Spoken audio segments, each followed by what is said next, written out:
Hello, I'm Keith Ramsey at NorthShore, and you are watching Ask the Expert.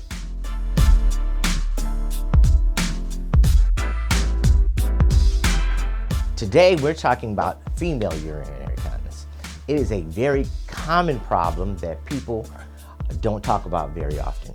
The definition of urinary incontinence is the involuntary loss of urine or the inability to hold urine. It is very embarrassing, and it leads to problems like depression, isolation, and homeboundness, because most of the time, or a lot of times, people smell like urine. People who suffer from this problem have to wear products like these to be able to leave the home. These are incontinence pads and pull-ups. The most common cause of urinary incontinence is a urinary tract infection.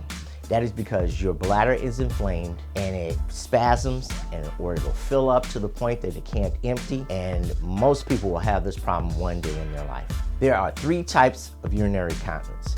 They are overflow incontinence, urge incontinence, and stress urinary incontinence. So this is overflow incontinence. Imagine if your urethra, that's the area that you urinate from, is blocked and the urine can't get out. So it fills up, it fills up, and fills up, and fills up, and fills up until you're walking around and you spill involuntarily. Okay, the next one we're going to talk about is urgency incontinence. What occurs in the overactive bladder is that you cannot fill up to the capacity. Small amounts of urine will hit your bladder, it will spasm, and you have to go. You have to go. You may spill on the way there, you may spill, but your bladder is spasming and says, I have to go, I have to go. Sometimes it may happen involuntarily, and boom, you spill it all. Now, last but not least, we're going to talk about stress urinary incontinence.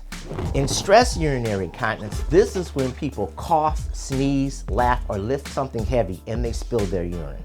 Now, this particular type of incontinence is different from the others because it is a structural defect.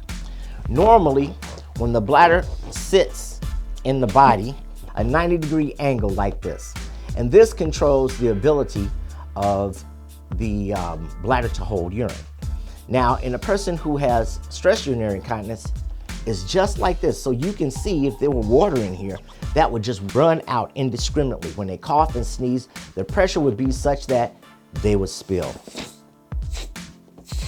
What do we do to treat the forms of incontinence? Well, urge incontinence and overflow incontinence can be treated medically. Stress urinary incontinence requires some testing to decide if that's the kind of incontinence that you have. And then after that, we'll be able to give you some options on treatment. Thanks for watching. For more information, visit our website at NorthShoreHealth.org.